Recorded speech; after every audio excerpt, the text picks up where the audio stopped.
क्या बात आहे. एकदा जोरदार टाळ्या होऊन जाऊ द्या सान्वीसाठी. क्या बात आहे. सान्वी सोबत आपण थोडीशी चर्चा करू. सान्वी ये इकडे. आता मध्ये माईक घ्यायचं, मी प्रश्न विचारेल उत्तर द्यायचं. ओके सान्वी, पूर्ण नाव सांग. पूर्ण पूर्ण. मस्त माझ्यासोबत चर्चा करत होती ती. आता बोल सर्वांसमोर. बोल बोल. अच्छा मोठा दिसतोय, आता बोल. बोल. नाव काय तुझं बाळा? क्या बात आहे. कोण सोबत आलंय? सोबत कोण आलंय? मम्मी का पप्पा? मम्मी आली आहे. मम्मीला बोलव ना एकदा स्टेजवर. मला पप्पा दिसले फक्त. पप्पांना बोलव स्टेजवर.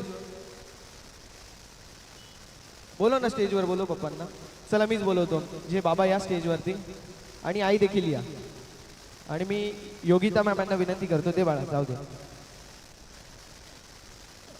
योगिताताई हाटे यांना विनंती करतो की आपण देखील आपल्या शुभ हस्ते आपण सन्मानित करणार आहोत. मी का बोलवलं यामागे देखील कारण आहे. कुणाल वयाच्या 5व्या वर्षी देखील इतकं चांगलं नृत्य आणि आई वडिलांना मी म्हणेल शिक्षणाशिवाय देखील कला क्षेत्रामध्ये आपले मुले पुढे जायला पाहिजेत, म्हणून आदर्श, म्हणून या आदर्श आई वडिलांना देखील आपण सन्मानित करणार आहोत. योगिताताई यांच्या शुभ हस्ते आपण सन्मानित करतोय सान्वी आणि तिच्या आई वडिलांना. एकदा जोरदार टाळ्या होऊन जाऊ द्या. अशा पालकांसाठी देखील टाळ्या होणं गरजेचं आहे.